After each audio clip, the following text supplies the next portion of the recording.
অতে অজগরটি আসছে তেরে, আতে আমটি আমি খাবো পেরে। আপনাদের কি মনে পড়ে? অথবা পিতা পুত্রের বয়স বের করার অঙ্ক, যেখানে পুত্রের বয়স মাঝে মধ্যেই পিতার চেয়ে বেশি আসতো? অথবা মাইটোকন্ড্রিয়াকে কোষের পাওয়ার হাউস বলা হয় কেন? কারণ উপরে যে প্রশ্নগুলো করলাম এগুলো 2005 থেকে এখন পর্যন্ত যাকে জিজ্ঞেস করবেন সবাই শুনে নস্টালজিক হয়ে যাবে। অর্থাৎ গত 16 থেকে 17 বছর ধরে আমরা এমনই এক সিস্টেমে পড়ালেখা করি যেখানে তোতা পাখির মতো মুখস্থ এবং একই সিলেবাসে পরীক্ষা দিয়ে আসছি। আজকে আমরা আমাদের শিক্ষা ব্যবস্থার গোষ্ঠী উদ্ধার না করলেও বরং কিভাবে বিভিন্ন পটেনশিয়ালটি কাজে লাগিয়ে এই জং ধরা শিক্ষা ব্যবস্থাকে কিছুটা হলেও কার্যকর করা যায় সেটা নিয়ে ছোট্ট আলাপ করব। রমজান মাসে একবার সাবস্ক্রাইব করলে 70টা সাবস্ক্রাইব করার সোয়াব পাবেন। Just kidding. প্রথম সমস্যা হচ্ছে যে মানুষ আদতে চিন্তা করে না যে শিক্ষা বিষয়ক আরো বেশি এনগেজিং কন্টেন্ট আদতে বানানো সম্ভব, অথবা এমন শিক্ষক বহাল করা যায় যারা শিক্ষার্থীদের মনোযোগ আকর্ষণ করতে সক্ষম। আমাদের এডুকেশন সিস্টেমটাই এমন যে বাচ্চারা স্কুলের নাম শুনলেই হতাশ হয়ে যায়। বেশিরভাগ শিক্ষার্থী স্কুলে বা কলেজে গিয়ে প্রতিদিন ক্লাস করতে আগ্রহবোধ করে না। এরা স্কুলে যায় নিয়মকানুনের কড়াকড়ির জন্য। নির্দিষ্ট সংখ্যক ক্লাস না করলে পরীক্ষা দিতে দিবে না এই ভয়ে। আর যারা সরকারি স্কুল কলেজে পড়ে তারা তো পারলে মিড টার্ম পরীক্ষাটাও দেয় না। এবং এটা আসলেই সত্য। আপনারা আশেপাশে খোঁজ নিলে এরকম অনেক পাবেন। যে কোনো বিষয় পড়াশোনার জন্য দুইটা কার্যকর গ্রাফ আছে। একটা হচ্ছে যে বিষয় পড়তেছে ওই বিষয়ের প্রতি প্যাশনের গ্রাফ, আরেকটা হচ্ছে ওই বিষয় পড়তে না চাওয়া বা অনাগ্রহের গ্রাফ। এখন নতুন কিছু শিখতে গেলে সবসময় প্রথম দিকে বিতৃষ্ণা কাজ করে বেশি। এখানেই আসে একজন ভালো শিক্ষকের কাজ। শিক্ষকের কাজ শিক্ষার্থীকে ধরে ধরে সবকিছু পড়িয়ে দেওয়া নয়। তার কাজ হচ্ছে শিক্ষার্থীর প্যাশনের গ্রাফটা সবসময় অনাগ্রহের গ্রাফের চেয়ে ঊর্ধ্বমুখী রেখে শিক্ষার্থীকে সেলফ লার্নিংয়ে সাহায্য করা। এই কাজটা কিন্তু ছেলের হাতে মোয়া নয়। দেখেন, আপনি যদি একজন শিক্ষক হন তবে শিক্ষার্থীর প্যাশন বাড়ানোর জন্য প্রথমত আপনাকে দুইটা জায়গায় দক্ষ হতে হবে। প্রথমত অনেক বেশি ফ্রি মাইন্ডেড হতে হবে, কমিউনিকেশন স্কিলে দক্ষ হতে হবে। এবং দ্বিতীয়ত শিক্ষার্থীর অনাগ্রহের গ্রাফটা কমানোর জন্য আপনাকে তার সাবজেক্টের উপরে পূর্ণ দক্ষতা থাকতে হবে, যেন আপনি আপনার শিক্ষার্থীকে সর্বোচ্চ সহজ উপায়ে কনসেপ্টটা বুঝিয়ে দিতে পারেন। এখন এরকম টিচার কয়জন আছে আপনি চিন্তা করেন তো? কারণ না মাথায় আসছে? খুঁজে পেতে কষ্ট হচ্ছে? চমক হাসান বা ঝঙ্কার মাহবুবদের কথা খেয়াল করতে পারেন। এরা এমন মানুষ যাদের এই দুই জায়গাতে ভালো দক্ষতা আছে। একটা সিম্পল ফর্মুলা হচ্ছে যে আপনি যদি কোনো জবে বা কাজের জন্য বেশি টাকা পে করতে রাজি থাকেন তবে ওই কাজের আউটকামটাও সেরকম ভালো পাবেন। ঠিক এইটাও শিক্ষকতা পেশার জন্য প্রযোজ্য। কারণ আমাদের দেশের শিক্ষকদের বেতন অত্যন্ত কম। বাংলাদেশের শিক্ষকদের গড় বেতন পুরো দক্ষিণ এশিয়ার মধ্যে এখনও সর্বনিম্ন। প্রাথমিক শিক্ষকদের এখনও তৃতীয় শ্রেণীর কর্মচারী হিসেবে গণ্য করা হয়, যেখানে তারা 13তম গ্রেডে সব মিলিয়ে 19,000 টাকা বেতন পান। কিছু কর্পোরেট কোম্পানির পিয়নরাও এর চেয়ে অনেক বেশি ইনকাম করে থাকে। এ তো সরকারি স্কুলের শিক্ষকদের বেতন। বাংলাদেশে যেসব বেসরকারি স্কুল বা কলেজ আছে সেখানকার শিক্ষকদের বেতনের একটা বড় অংশ নির্ভর করে শিক্ষার্থীদের দেওয়া বেতনের উপরে। এদিকে বাংলাদেশ কিন্তু ধনী দেশ নয় যে এই দেশের মানুষের শিক্ষার পেছনে অনেক টাকা খরচ করতে পারে। সোজা কথায় চাইলেও বেসরকারি শিক্ষা প্রতিষ্ঠানগুলো শিক্ষার্থীদের কাছ থেকে ইচ্ছামতো অতিরিক্ত চার্জ করতে পারে না। এই কারণে ব্যাপারটা এমন হয়ে দাঁড়িয়েছে যে কেউ তো ড্রিম জবের লিস্টে শিক্ষকতা পেশাকে রাখতে চায় না।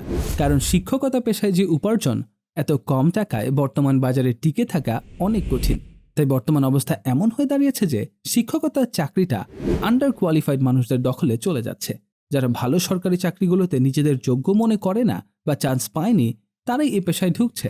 শিক্ষকতা পেশার এই মানি প্রবলেমের একটা সমাধান হতে পারে এরকম: একজন ভালো শিক্ষক বা কয়েকজন ভালো শিক্ষক মিলে কম টাকাতেই শিক্ষার্থীদের পড়াবে, কিন্তু একসাথে অনেক শিক্ষার্থীদেরকে পড়াতে পারবে। মজার ব্যাপার হলো শিক্ষকতা যেমন এই দেশের সবচেয়ে কম বেতনের চাকরিগুলোর একটি, তেমনভাবেই এই শিক্ষকতাই এই দেশে কোটি কোটি টাকা ইনকাম করাতে সক্ষম। উদাহরণ হিসাবে আয়মান সাদিকের টেনিস স্কুল বা মাহমুদুল হাসানের অন্যরকম পাঠশালা এবং উদ্ভাসের কথা বলা যায়। 3 নম্বর প্রবলেম হচ্ছে আমাদের স্কুলের কারিকুলাম। আমাদের স্কুল কলেজের কারিকুলামগুলো অত্যন্ত সেকেলে এবং যুগের সাথে মানানসই নয়। এটা শিক্ষার্থীদের শেখার, চিন্তা করার এবং ভাবার শুধু রুদ্ধ করে না, একেবারে ক্ষমতা নষ্ট করে দেয়। দেখেন, প্রতিটা মানুষের ভেতরেই একটা তীব্র আকাঙ্ক্ষা থাকে কিছু একটা হওয়ার। সে কিছু একটা হতে চায়। এই হওয়ার পটেনশিয়ালিটি তার ভেতরে থাকে। স্কুলের শিক্ষার উদ্দেশ্য কি?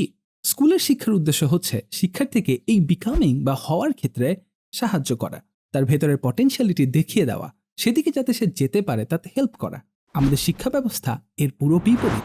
এটা মারাত্মকভাবে একজন শিক্ষার্থীকে শেখার ক্ষমতা অঙ্কুরেই নষ্ট করে দেয়।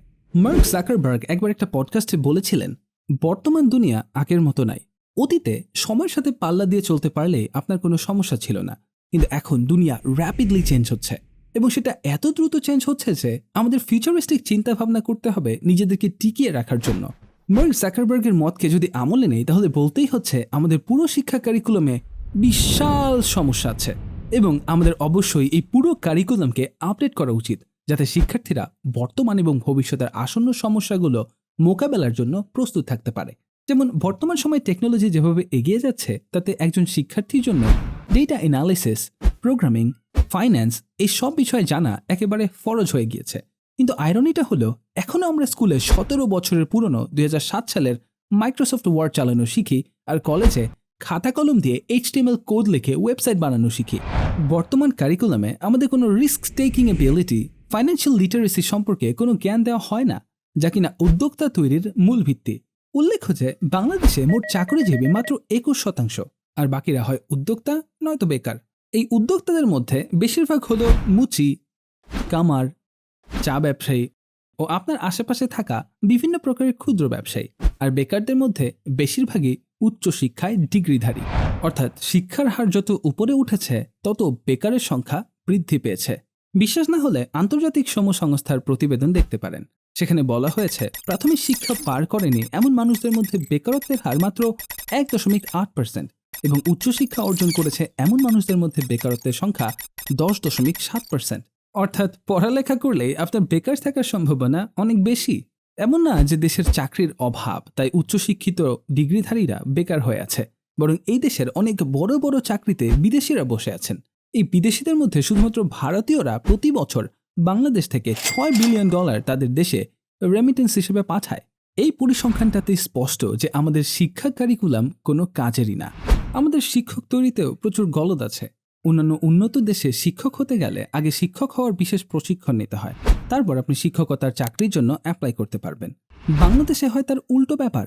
এখানে আপনি আগে পরীক্ষা দিয়ে চান্স পেয়ে শিক্ষক হবেন, তারপর আপনাকে বিভিন্ন প্রশিক্ষণ দেওয়া হবে, তাও নামমাত্র প্রশিক্ষণ, যেখানে জ্ঞান অর্জনের বিষয়টাতে কোনো ফোকাসই দেওয়া হয় না। যেহেতু নতুন জ্ঞান অর্জনের দিকে কোনো ফোকাস দেওয়া হয় না, তাই আমাদের শিক্ষকরা স্কুলের ক্লাসরুমের বাইরে যেতে চান না, যার কারণে একজন শিক্ষক নতুন কোনো স্কিল শেখা কিংবা জ্ঞান অর্জন করার প্রয়োজন অনুভব করেন না, যার ফলে সে আকাশের শব্দার্থক গগন তা বছরের পর বছর পড়িয়েই যায়, কোনো নতুনত্ব আর থাকে না। এছাড়া আমাদের শিক্ষা ব্যবস্থা কখনোই পুরোপুরি অর্থে প্র্যাকটিক্যাল ছিল না। অর্থাৎ আমরা কাগজে কলমে পড়ছি, বাট তার উপরে কোনো হাতে কলমে কাজ করার মতো হ্যান্ড অন টাস্ক নাই। এই হ্যান্ড অন টাস্ক একটা শিক্ষার্থীর প্রবলেম সলভিং আর ক্রিটিক্যাল থিঙ্কিং এর পরিধি বাড়ায়। এগুলো যে কোনো মানুষের জন্য বেশ দরকারি জিনিস।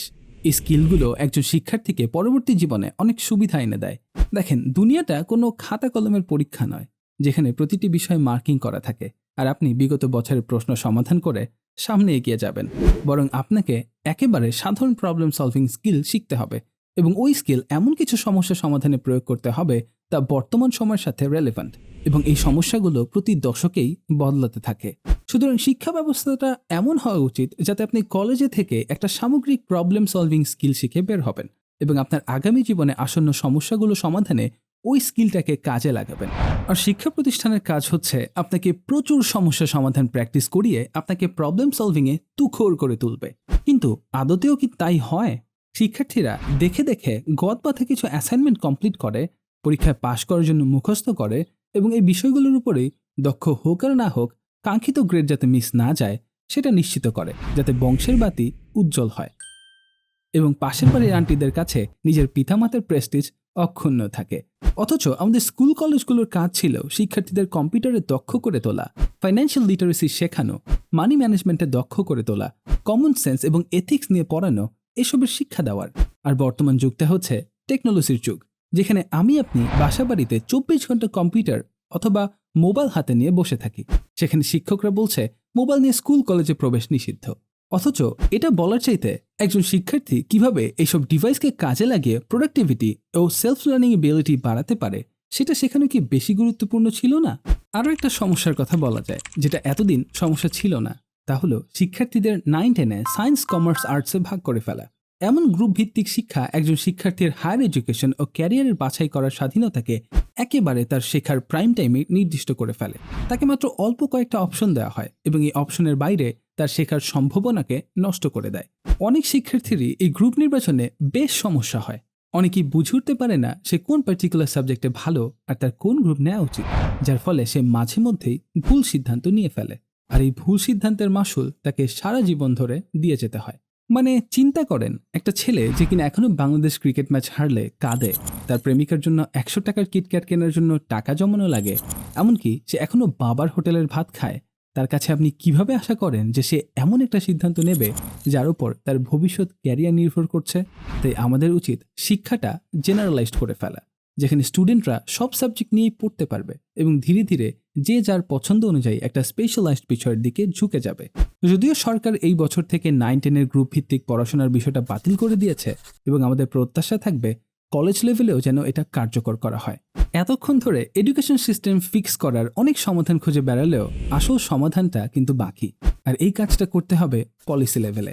আমাদের দেশে যারা পলিসি মেকার আছেন, যেমন রাজনীতিবিদ, আইন প্রণয়নকারী সংসদ, আমলা, সচিব সহ যারা জনগণের কিসে ভালো হবে সে ব্যাপারে সিদ্ধান্ত নেন, তারা নিজেরাই সিস্টেমের বাইরে থাকেন। তারা নিজেদের ছেলেমেয়েদের পড়াশোনা করায় দেশের বাইরে, নইলে বিদেশি কারিকুলামে পরিচালিত ইংরেজি মিডিয়াম স্কুল কলেজগুলোতে, যেগুলোর খরচ সাধারণ জনগণের পক্ষে কখনো অ্যাফোর্ড করা সম্ভব না। এমনকি তারা হাঁচি কাশি উঠলেও ব্যাংকক কিংবা সিঙ্গাপুর ছাড়া নড়েন না। অর্থাৎ যারা দেশের শিক্ষা ব্যবস্থার জন্য কাজ করেন, কারিকুলাম প্রণয়ন করেন, তারা নিজেদের ছেলেমেয়েদের এই শিক্ষা ব্যবস্থা থেকে দূরে রাখেন। আইন করে দেশের পলিসি মেকারদের পুত্র সন্তানদের এই এডুকেশনই শিক্ষা নেওয়া বাধ্যতামূলক করে দিলে আমার ধারণা তারা নিজেদের সন্তানদের খাতিরে হলেও শিক্ষা ব্যবস্থার উন্নতির জন্য যা যা করা লাগে সবই করবেন। আপনার কি মনে হয়, উন্নত বিশ্বের সাথে তাল মিলিয়ে চলার জন্য আমাদের শিক্ষা ব্যবস্থার আর কোন কোন দিকগুলো ঠিক করা উচিত? কমেন্টে জানাবেন।